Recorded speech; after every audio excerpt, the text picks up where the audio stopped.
Why do we still follow age-based academic expectations when in today's day and age, diversity is the norm? Hey pupils, this is Sharmida Kaushik, and if you're watching this, you are the learning kind.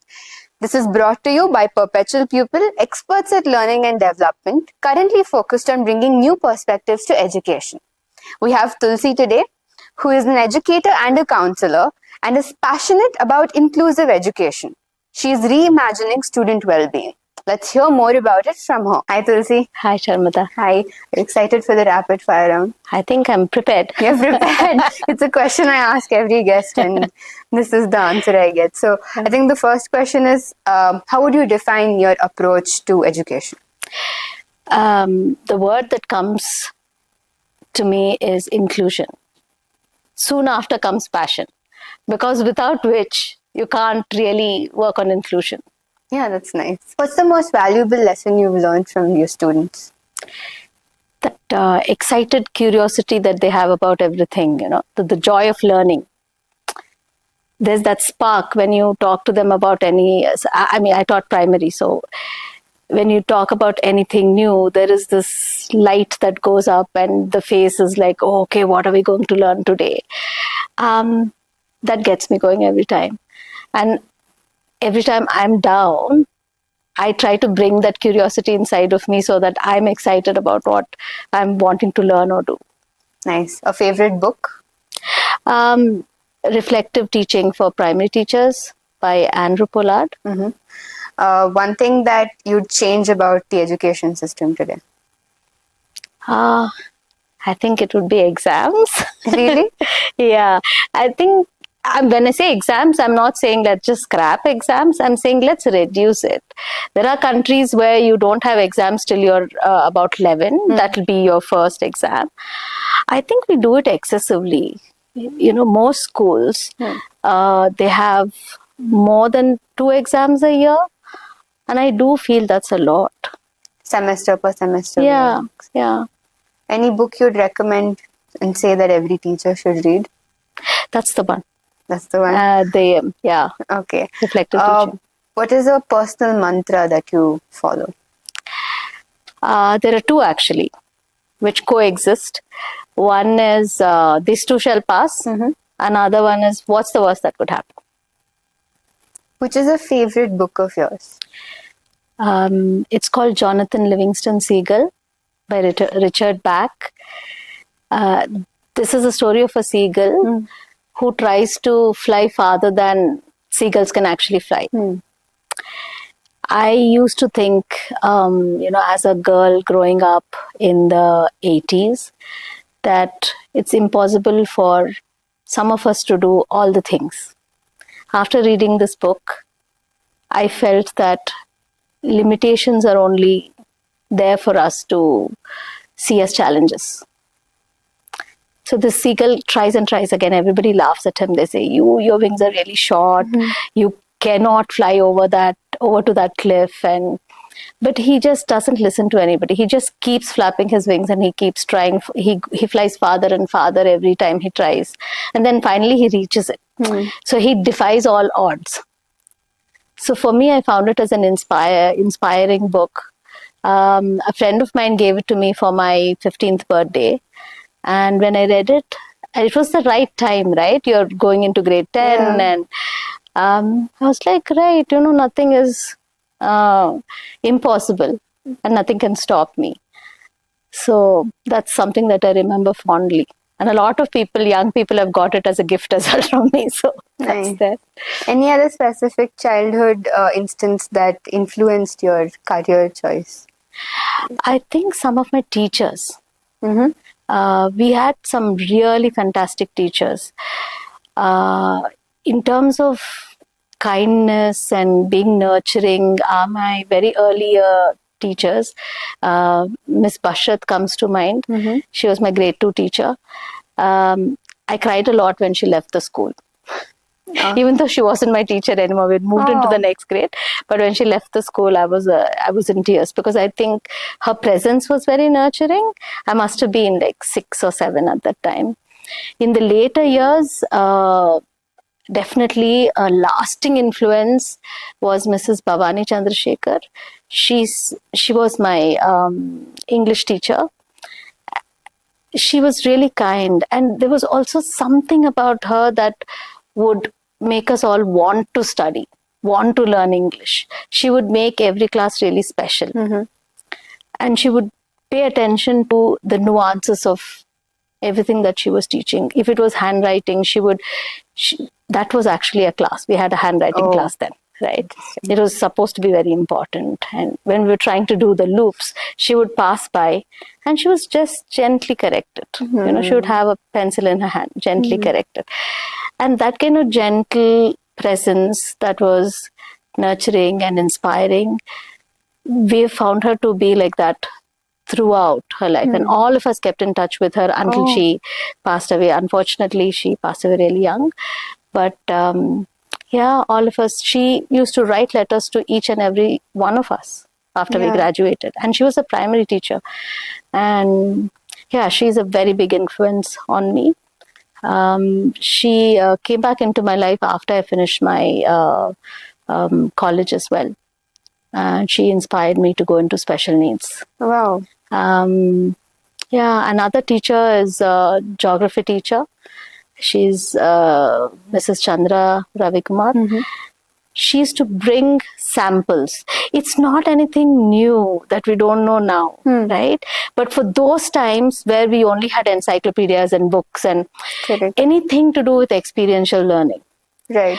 Once she just brought in all of these rocks and stones, and you know, we could see which one was a granite and which one was a gemstone, and you know, when you can touch and feel things, it's very exciting. Correct.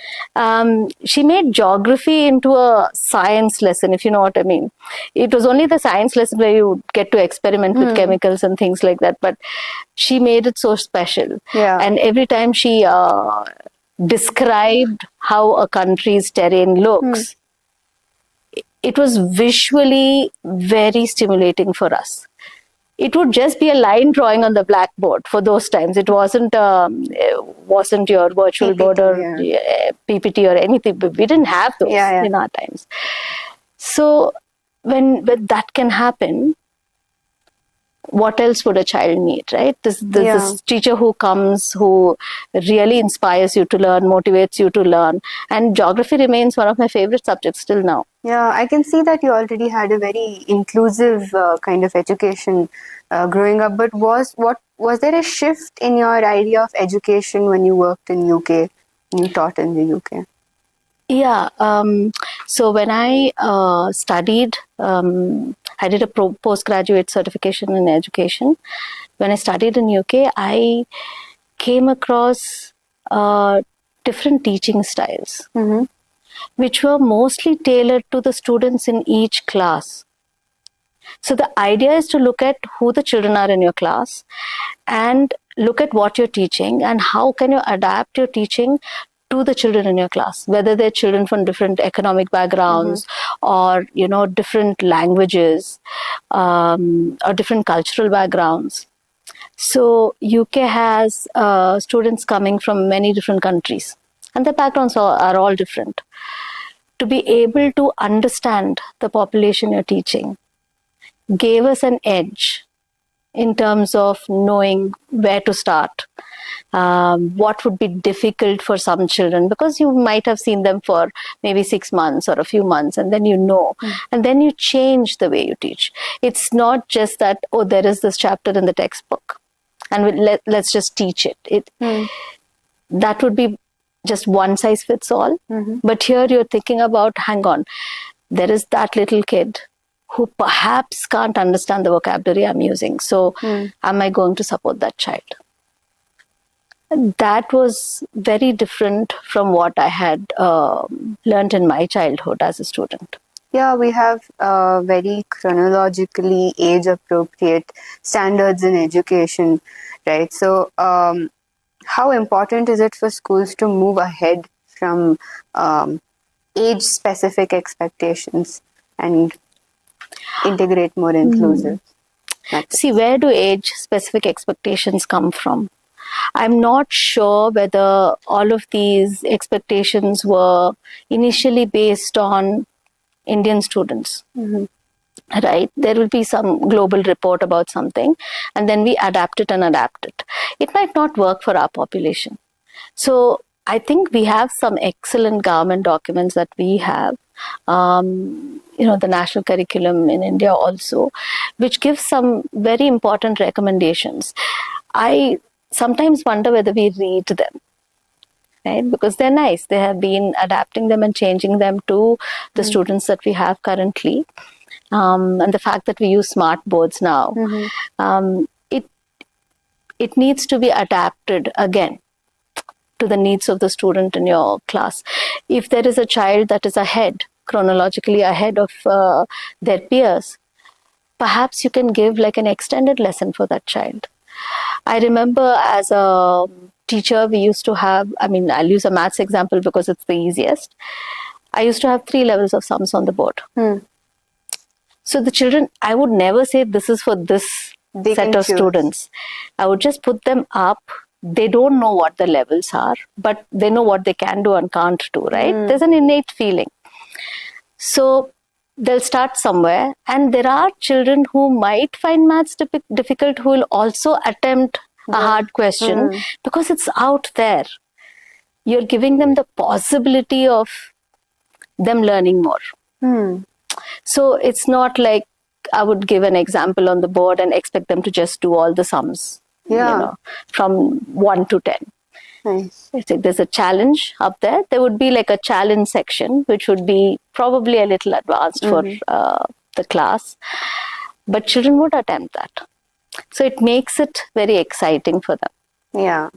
So that's interesting. You spoke about how you would put up like 3 levels of sums on the board, right? Was there ever a point where you saw that some kids who could solve it would be like, oh, I could do it and you couldn't?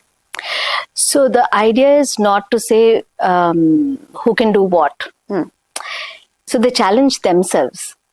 And what I noticed happening when children are not pitted against each other, they are sitting in ability groups. They know that. They know that they cannot attempt the challenge question or something.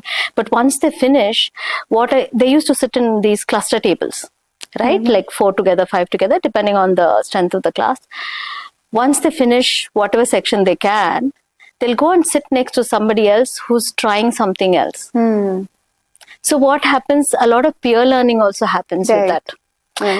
There is no restriction in the classrooms in UK. They can freely walk around because they're not disrupting. They're just curious about what's happening on another table. So if there is a child that can solve it, then we talk about it. We talk about, oh, you got to that question. So what was, where was the roadblock for somebody?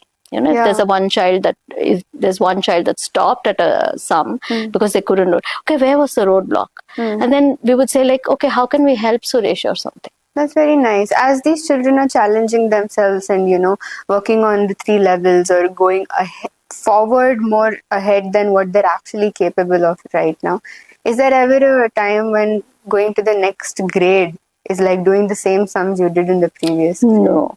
So that's where it's so important for the teachers to work together. If there are times when there is 3 or 4 children that are way ahead of their classmates, you can't let them get bored. Yeah, exactly. Right?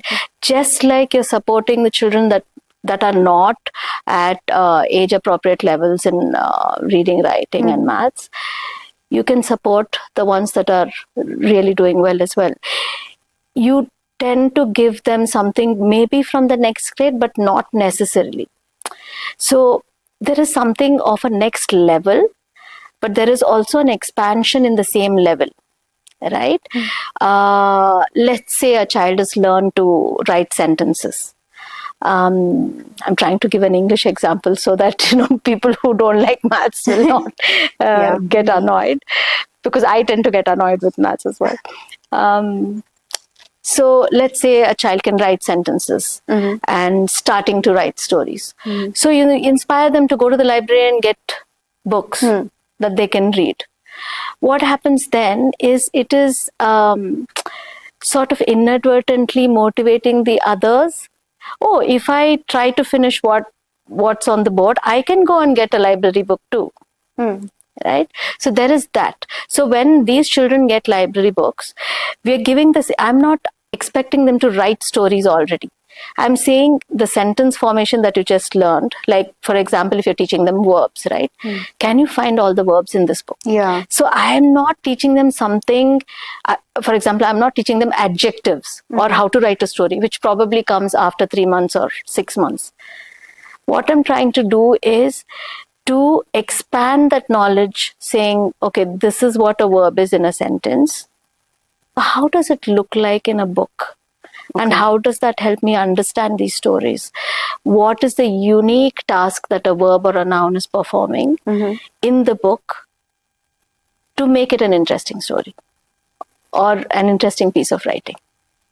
Okay. Yeah. What about children that are attempting levels that are not appropriate to that age group, attempting questions and sums or practices? In a structured education system like India's, it is very much structured based on the age per class. And does it pile up the amount of work or catching up one needs to do by the time you reach your board exams? Or I suppose it does. Definitely it does. If there's a child that is struggling at a particular level and you expect them to reach a certain level before they do the exams, suppose there's a grade 5 child struggling with their, maths or science, and they're at a grade 3 level or something like that. So there is a lot of catching up to do. Yeah. That's where I feel like exams are sometimes unfair. This might be a very clever child. They might be finding only science difficult or only maths difficult. So the way to support them would be to identify these children early and maybe give them some extra support. And not necessarily everything can and will happen at home, because parents are busy people as well. They're working. So it's important for the parents and school to go hand in hand to see, hey, hang on, how do we support our child? If my child is lagging behind in chemistry, what are the exact things that the child doesn't know? It's not about, most of the time what happens is when you don't understand something, we memorize. Yeah. So instead, correct. Yeah. Right? Instead, can the child go to a science museum and have an experience, maybe just for that one weekend, so that they get curious about what they're learning? Sometimes it is ability. Sometimes their abilities are limited. Then we have to try and see what else we can offer the child. It doesn't mean that the child will fail the exam. They might not be able to score very well, but there might be other options for a child like that, in the sense that not the cutoff mark for every single profession under the sun is not 90. Yeah, correct. Yeah. So you were talking about how some kids attempt, questions that are at level 2 when they're in grade 5, or level 6 and 7, there's a variation. How do parents generally respond to being told by the school that their child is at a level 2 level or level 3? So if the whole education system works that way, where there isn't any comparison from one child to the other.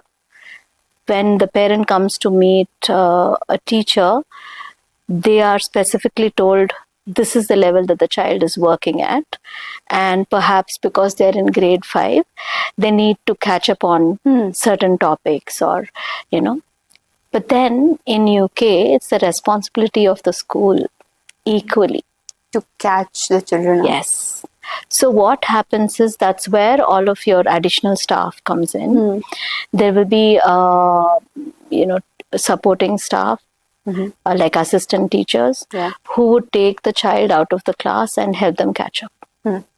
So when you're doing, they would not usually take the child away from PE or something like that.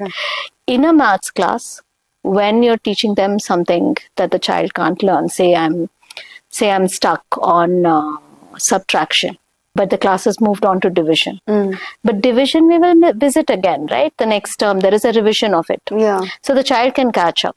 Then, so that this particular child who's struggling is taken out of class and given that support to learn subtraction if they've missed out on it or if they're struggling with it. It'll only be like a 15 to 20 minute input, and then they go back to their classes. So it's not like they've missed a lot, but at the same time, they're not sitting in the class and struggling with something that they don't understand.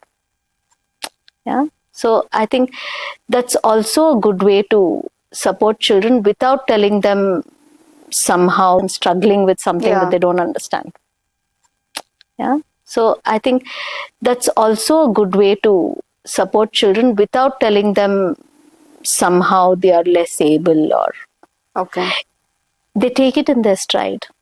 They do. So, that's because we don't send the children who are not meeting their targets out all the time. We also send the children who are doing very well for some additional work that the assistant teacher can give them. Right. So everybody is going out for 20 minutes. Nice. At different times. So they just think, oh, okay, we'll go and work with Mr. or Mrs. So-and-so for 20 minutes. That's it. Nobody knows or questions what's the work that they're doing. Interesting. What about creating classrooms that are inclusive to children with special needs? It depends on what kind of special needs. The school might have to think about employing somebody that can sit with the child all the time. For example, I had a child with Down syndrome in my class. So there was a person with him all the time so that she can support him with what's happening in class. So she would sit next to him. That's quite acceptable in schools in UK because that's what they're used to. Every school is doing it. And they know that this particular child needs help. And the day that this teacher doesn't come, this assistant teacher or the teaching assistant doesn't come, there are other students who sit next to the student and do the same job, which is very fascinating to see. You're also developing a culture of inclusivity in the children, right? Yeah. You're not saying, oh, your support staff hasn't come today, so you won't be learning. That's not okay. We would just say to the children who would like to support, Sam today, or and then they would. Nice. How do parents respond to schools including children with special needs? In UK, it's not so much a problem because when the rule was first made, there was panic about, are our children going to learn every day? Is it going to be some kind of an impediment to our children's learning if we have children with a lot of different special needs in the class? Is it going to be disruptive? These are all questions that might come up. It needs to be done in a manner that is gradual. It needs to be done with a lot of preparation. The teachers need to be trained about how are we going to include somebody who has reading difficulty when you're doing an English class. How are you going to include somebody who has a speech impediment? There are sensitive ways of doing this. First of all, we don't draw attention to the inability of the child. It's more important to draw attention to what can the child do.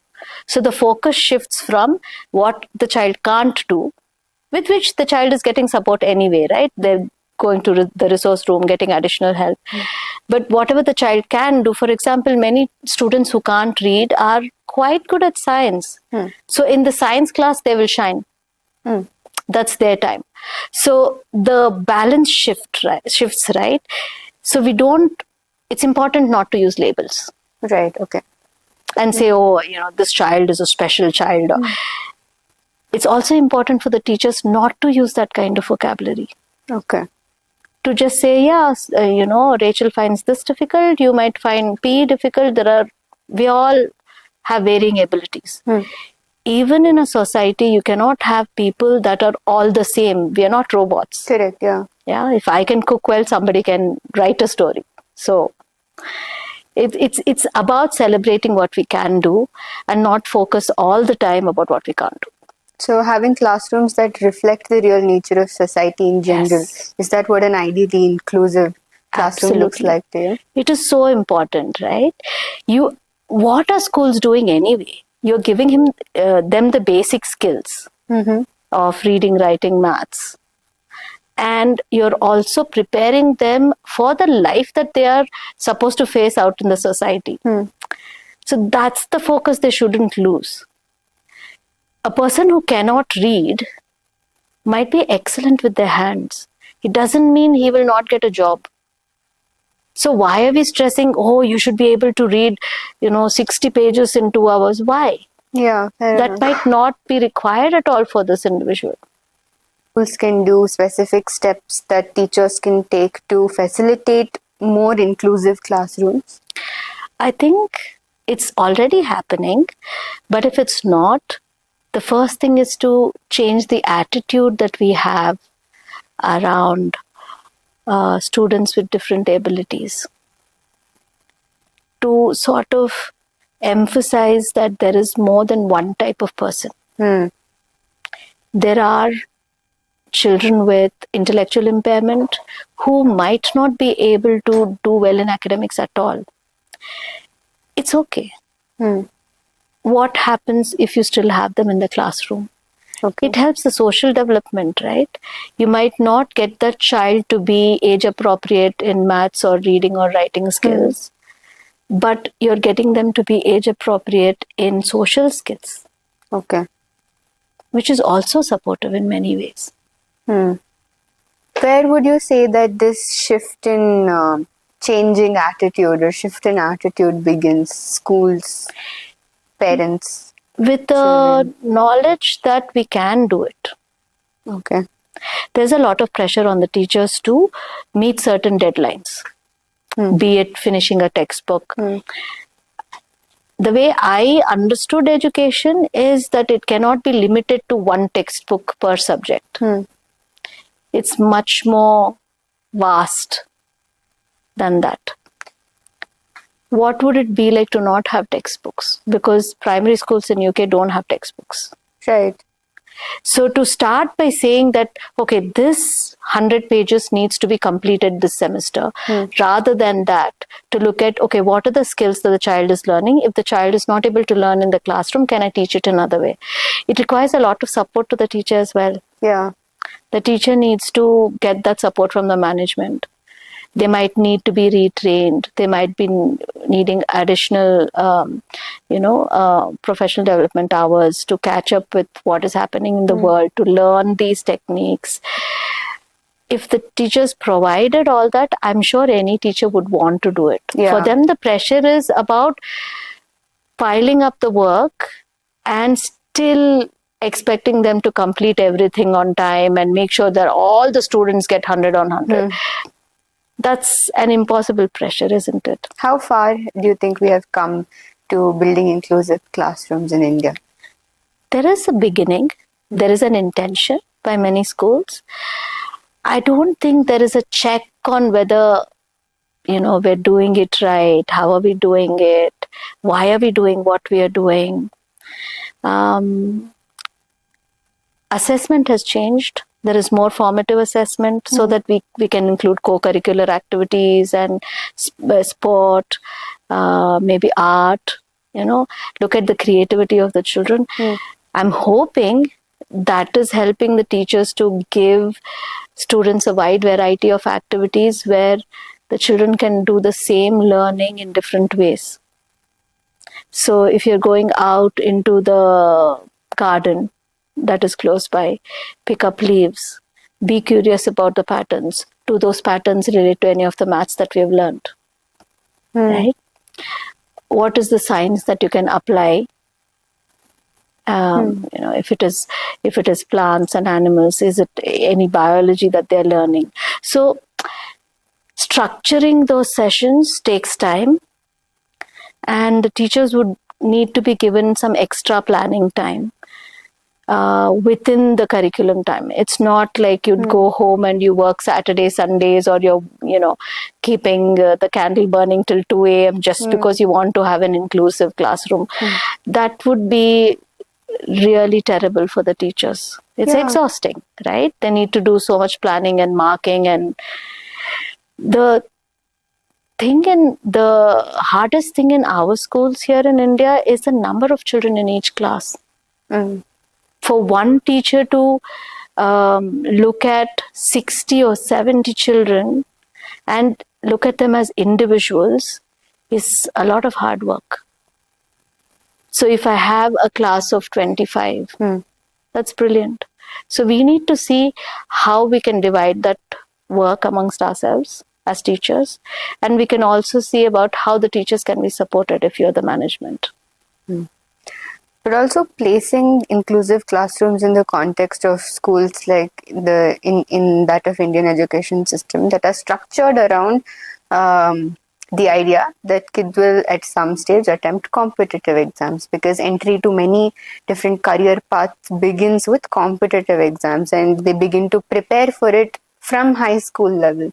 Yeah. So when it comes to inclusive classrooms, children with special needs or children who are not wanting to be at the same level as the preparation for competitive exams, what other facilities can there be? Because this is already a big burden, right, for teachers to train for the competitive exam. For sure.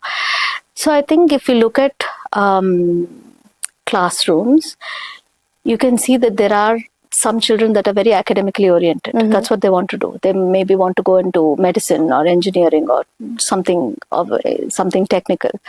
There might be other students who might want to go into art, something creative. They might not even want to, I'm not saying art versus science here, not at all. I'm saying, can we look at them equally? Can we have a local artist come and teach them? While you're teaching, as a teacher, while you're teaching students who want to attempt a competitive exam, can we have a local artist come and work with the children who want to follow art?